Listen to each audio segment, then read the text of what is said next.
A single gold coin sits quietly inside a cold, locked iron vault. But right now, 10 different people believe that exact same coin belongs entirely to them.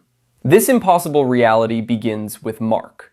Mark owns the most secure bank vault in the city.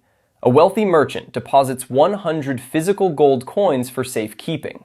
Mark takes the gold and writes him a formal paper receipt. Mark observes a strange pattern.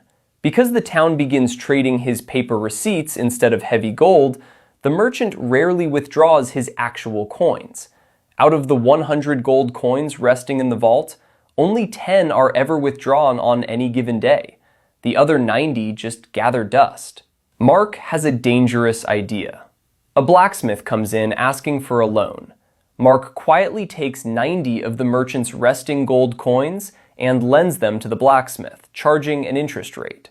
The blacksmith takes those 90 coins and pays a toolmaker for new equipment. But the toolmaker does not want to carry a heavy bag of gold. He goes back to Mark's vault and deposits those exact same 90 physical coins for safekeeping. This triggers an infinite loop. Mark writes the toolmaker a brand new receipt for 90 coins. Look closely at Mark's ledger. The first merchant holds a receipt for 100 coins. The toolmaker holds a receipt for 90.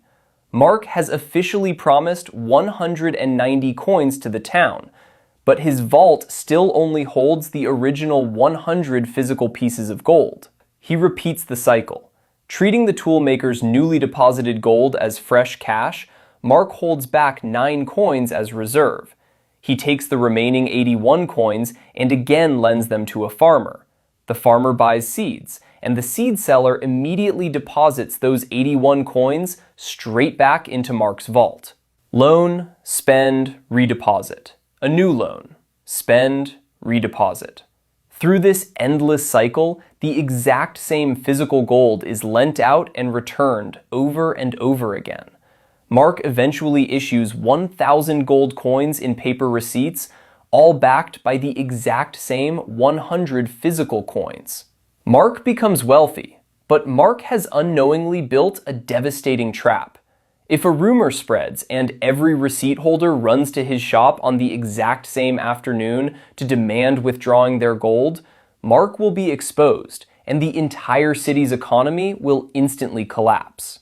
In economics, this is called fractional reserve banking, a banking system in which only a small fraction of bank deposits are actually kept in cash and available for withdrawal, while the rest of the money is lent out to generate interest.